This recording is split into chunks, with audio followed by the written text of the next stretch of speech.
tout le programme de gestion des matières résiduelles, c'est de plus en plus onéreux. C'est complexe, c'est interrelié.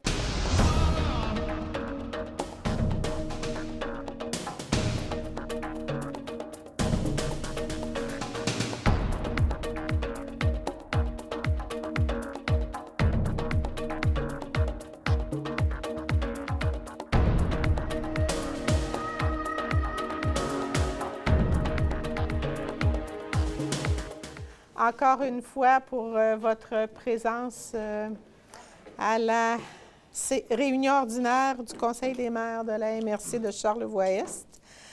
En présence de tous les maires, merci pour votre présence, des cadres de la MRC et des journalistes. Alors, pour l'ordre du jour, je n'ai pas de changement à vous signaler aujourd'hui, alors c'est bon. Quelqu'un pour proposer, M. Alexandre Girard. Vous avez pris connaissance du procès-verbal de la séance ordinaire du 17 décembre 2024 pour la conformité, M. Kenney. Tout le monde est d'accord avec ça? Oui.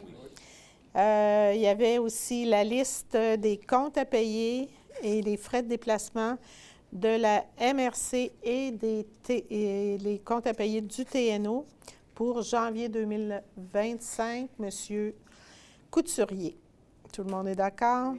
Les cadres ont déposé des fiches d'imputabilité.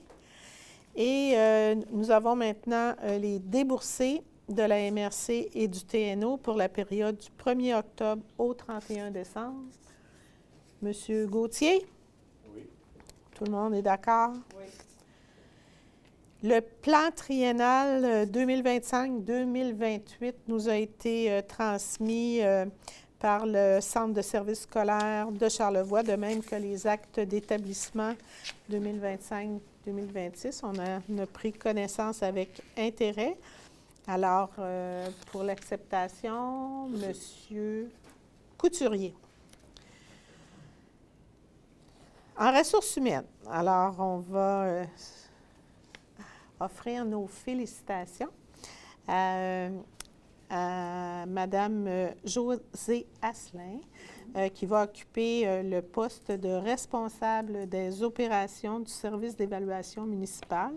Alors, Mme Asselin, M. Cochon. Oui. Tout le monde est d'accord? Oui. Et il y a aussi M. Michael Gaudreau, qui est nommé au poste d'inspecteur en urbanisme pour les municipalités desservies par la MRC de Charlevoix-Est. Donc, il y a déjà 3 municipalités inscrites à ce service. Il y a Baie-Sainte-Catherine, Saint-Irénée et Notre-Dame-des-Monts. Alors, M. Kenney fait la proposition. Tout le monde est d'accord? Oui. Et on souhaite bon succès à la MRC pour ce nouveau service.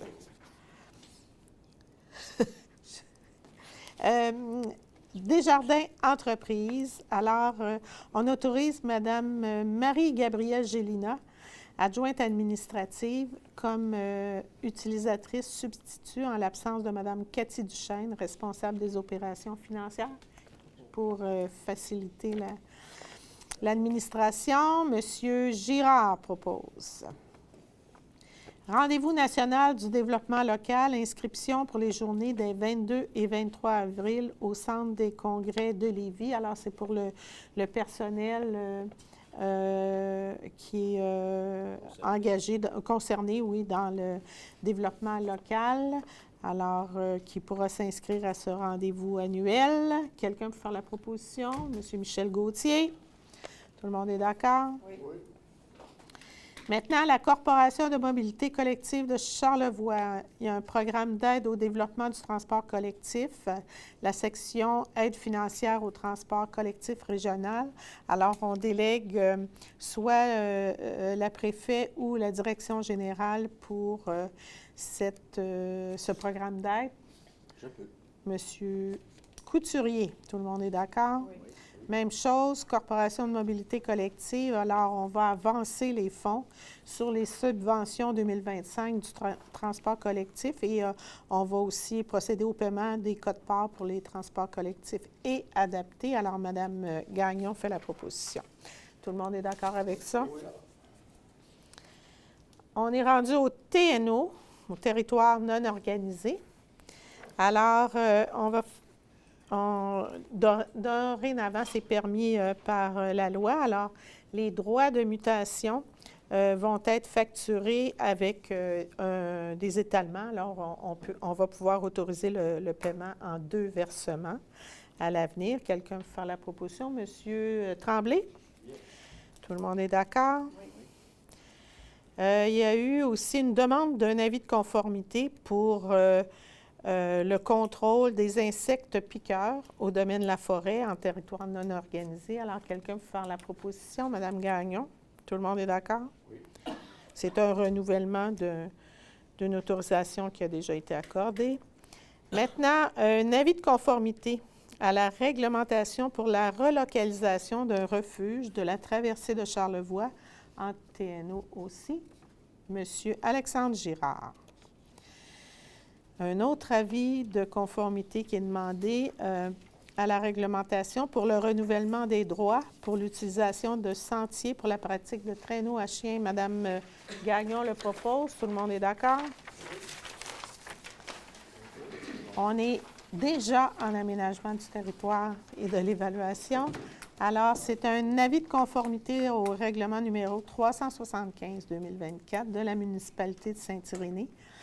C'est une modification à apporter au règlement d'urbanisme afin d'intégrer les territoires incompatibles avec l'activité minière et pour contingenter l'usage de locations touristiques à 15 % des bâtiments principaux dans la zone AF32, ce qui modifie ainsi certaines dispositions du règlement de zonage numéro 297-2012. Alors, ce serait conforme. Quelqu'un peut en faire la proposition? Monsieur Michel Couturier. Tout le monde est d'accord? Oui. Il y a maintenant un avis de conformité, le règlement 297 de Saint-Siméon, aux fins de modifier le règlement de zonage numéro 196. Je crois que ça concerne le nombre de logements pour des édifices. Monsieur Michel Gauthier, tout le monde est d'accord? Oui. On donnerait le mandat au directeur général de conclure une entente pour l'achat d'un logiciel ou l'abonnement à un logiciel, un ou l'autre, de traitement des dossiers d'inspection. Quelqu'un peut faire la proposition? Monsieur Michel Couturier, tout le monde est d'accord? Oui. Ce sera votre tour le prochain. Oui.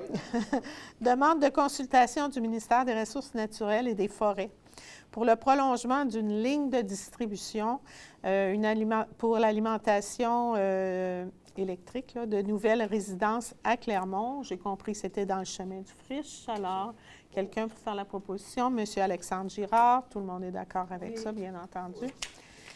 La sécurité publique, communication et délégation en territoire public. Alors, le premier sujet, le renouvellement du contrat d'entretien et de soutien des applications pour le logiciel Première Ligne, c'est pour la sécurité incendie, avec ICO Technologies, pour la somme de 2 606 $. Mme Gagnon propose ça, c'est bon. Renouvellement de l'entente avec la municipalité de Saint-Siméon pour la desserte de son service de sécurité incendie en intervention dans le secteur Sagard-Lac-des-Chênes pour la somme annuelle de 10 000 $. Quelqu'un peut faire la proposition? Monsieur Michel Gauthier, tout le monde est d'accord? Oui. Sortie du 2 janvier de l'équipe de sauvetage d'urgence en milieu isolé de la MRC de Charlevoix-Est dans le secteur du lac de la Chouette. La somme d'environ 3 500 $ a été engagée dans cette activité-là. Monsieur Couturier, tout le monde est d'accord? Oui. On modifie aussi l'entente relative à l'établissement d'un plan d'entraide automatique et mutuelle pour tous les services de sécurité et incendie de la MRC de Charlevoix-Est. C'est vraiment relativement là, au tarif qui est payé pour les jours fériés, par exemple. On va ajuster aux normes du travail ou aux conventions collectives. Alors, quelqu'un peut faire la proposition, Mme Gagnon. Tout le monde est d'accord avec ça. Et on modifie également l'entente commune intermunicipale pour les services de sauvetage d'urgence en milieu isolé pour faire le même ajustement aux conventions. M. Alexandre Girard. On est en gestion de l'environnement et des bâtiments, dossier souvent fort intéressant pour les discussions ici. C'était notre dernier sujet à la table tout à l'heure. Alors, au lieu d'enfouissement technique, réalisation par la firme Solinov d'une étude sur la possibilité d'activités complémentaires au LET pour la somme de 16 680 $ plus taxes. Quelqu'un peut faire la proposition? Monsieur Cochon. J'allais dire Monsieur Clermont. Monsieur Cochon. Merci. Est-ce qu'on a... Vous savez bien qu'il faut bien que je fasse une petite blague de temps en temps.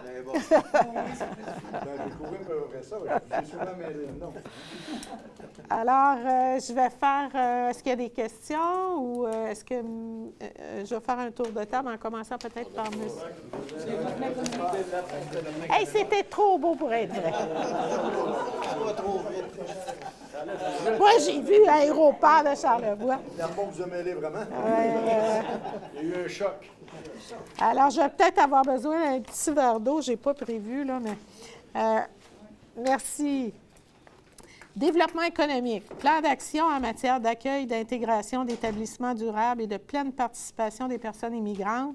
On nous a proposé un très beau projet pour des activités pour la période de janvier à mars, qui, pour la somme d'environ, pas d'environ précise, de 32 652 $. Alors, il y a une panoplie d'activités, puis j'invite vraiment les gens à s'informer de ces activités-là et à y participer. Voulez-vous partager, M. Kenny? Oui, je voulais partager. Pas de problème avec ça. Hey, merci beaucoup, Isabelle. Alors, quelqu'un peut faire la proposition? M. Kenny. Et on veut vous voir nombreux aux activités.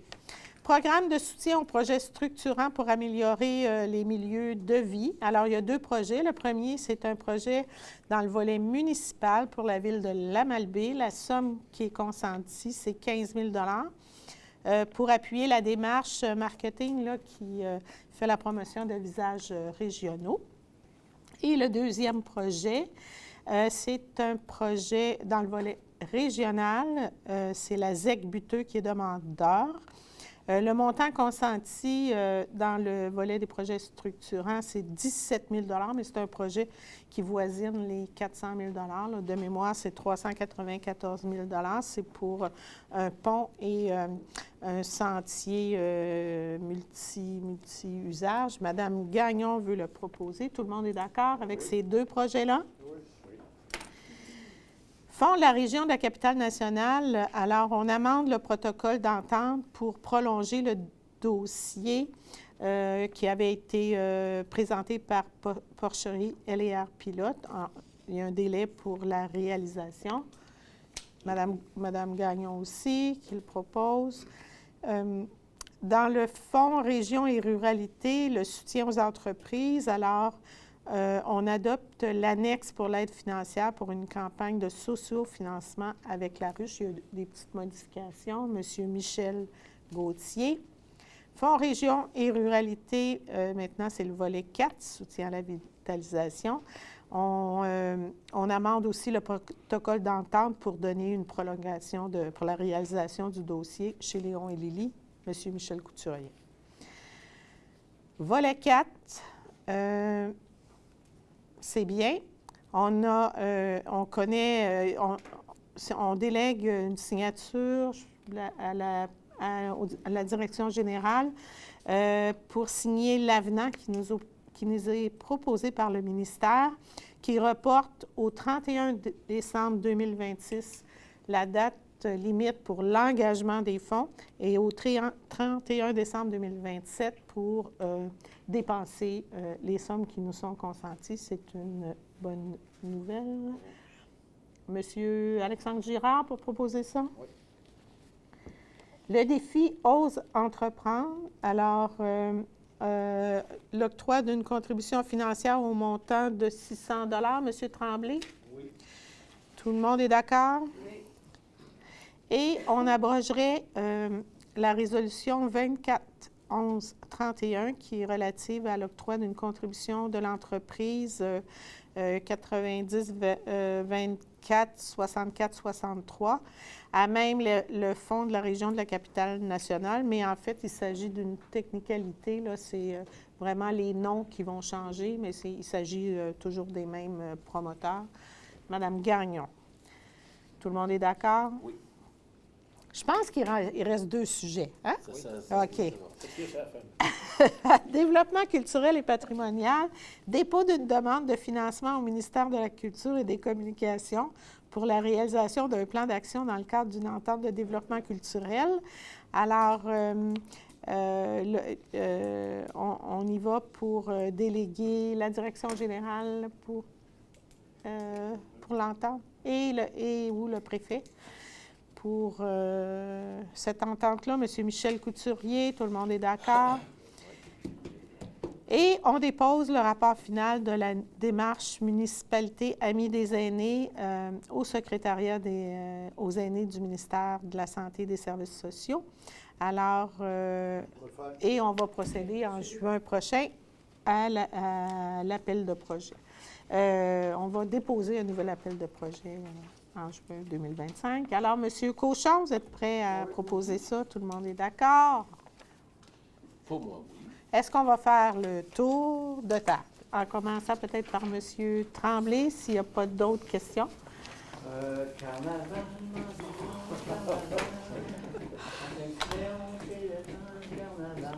Hey! c'est le temps de venir manger de la fiole, venir danser le quadrille. Vous êtes tous invités à Saint-Siméon pour les plusieurs fins de semaine à venir. Ça fait plaisir de vous accueillir. Et si quelqu'un est capable de savoir c'est qui le bonhomme carnaval, je lui paye une grosse bière. Ça va être pas mal sûr C'est qu'il bon, faut monsieur savoir. Tremblay. Je sais, mais j'ai pas le droit. Ah non, je sais tout. Merci. Bon, mais bon carnaval. Moi, j'invite les gens à avoir 2 tournois au niveau de la ville de Clermont, au niveau du curling, le tournoi des entreprises qui va avoir lieu du 12 au 16 février, je crois. Et aussi le tournoi des entreprises au Hockey à l'Arena, dont la ville de Clermont et la ville de Malbaie s'associent pour jouer le tout. Et le maire va jouer. J'ai voulu convaincre le maire Couturier, mais il m'a dit que ça faisait trop longtemps qu'il n'avait pas joué. Et que j'invite les gens à aller participer à ces 2 organisations, parce que c'est 2 tournois-là où le curling va très très bien et la relève est bonne. Puis, au hockey, mais il y a des vieux et il y a des jeunes qui jouent à ça. Fait qu'on invite tout le monde à venir ça. Puis participer au carnaval des Saint-Siméon et de Saint-Aimé. Non, c'est un souper. Tantôt, j'en parle. Je il n'y a rien pour moi. Monsieur Girard? Pour l'instant, il n'y a rien, mais on surveille parce qu'il y a des activités qui sont en préparation du côté de Notre-Dame avec notre cher ami du grenier. Mais je ne peux pas en dire plus pour l'instant. Ça va pour moi, madame. Monsieur Couturier, Monsieur Kenny? Moi, c'est beau, c'est tranquille. Et Mme Gagnon? C'est M. Saint-Siméon, mais nous aussi, à Saint-Aimé-des-Lacs, on a le carnaval en fin de semaine. Samedi, c'est un souper. Puis il y a une soirée. Et pour le souper, tout est complet. Mais pour la soirée, si vous voulez vous joindre à nous, on vous invite. Merci. Voilà, c'est Je Gogo. voudrais remercier aussi les 2 organisatrices. Excusez, les 2 organisatrices qui ont fait un travail remarquable, Mme Andréane Lavoie et Mme Joanne Liliane. Merci. Alors, il ne me reste plus qu'à demander à la levée. M. Couturier propose la levée de la séance. Tout le monde est d'accord avec ça? Oui. Bonne semaine.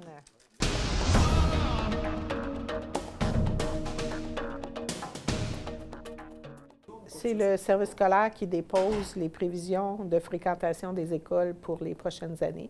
Donc, c'est toujours très intéressant parce qu'on voit les modifications, puis ça permet aussi d'échanger entre nous. Donc, c'est souvent de l'information qui suscite de l'intérêt. C'est le domaine de la forêt qui va faire la demande au ministère de l'Environnement. C'est quand même régi par le ministère de l'Environnement. Mais avant de procéder, ils doivent demander comme l'appui du milieu. Nous, c'est sur les territoires non organisés, donc c'est en tant qu'instance municipale là, qu'on s'est prononcé. Puis c'est un renouvellement, ça a déjà été fait dans le passé en quelques reprises, donc on a donné notre aval. Tout le programme de gestion des matières résiduelles, c'est de plus en plus onéreux. C'est complexe, c'est interrelié. Alors, on veut s'assurer là, que ce qu'on fait comme activité, à la fois la gestion des matières résiduelles, l'enfouissement, la gestion, maintenant, Recycle Québec prend toute la part de la gestion des matières recyclables. Puis il y a aussi la composante matière organique. Alors, on veut s'assurer là, que on a une bonne intégration de tout ça. Puis Solinov va nous accompagner là-dedans. Est-ce qu'on pourrait faire autrement ou est-ce qu'il y a des alternatives qu'on devrait envisager advenant telle situation? C'est des coûts écologiques qui sont élevés, mais ça demande des installations qui sont... C'est très, très coûteux au niveau investissement là, pour avoir... Parce que quand les cellules vont être pleines, là, faut prévoir avant qu'il soit plein est-ce que c'est un nouveau site ou est-ce que c'est une façon différente? Fait que c'est sûr que mieux on coordonne ces 3 activités-là, plus les citoyens vont être gagnants aussi. On travaille pour ça. Ce qui est le plus payant, c'est la réduction à la source. Ce qu'on ne met pas dans les bacs, il ne faut pas les mettre ailleurs, là, mais ce qu'on ne consomme pas ou les déchets, c'est là où c'est plus intéressant.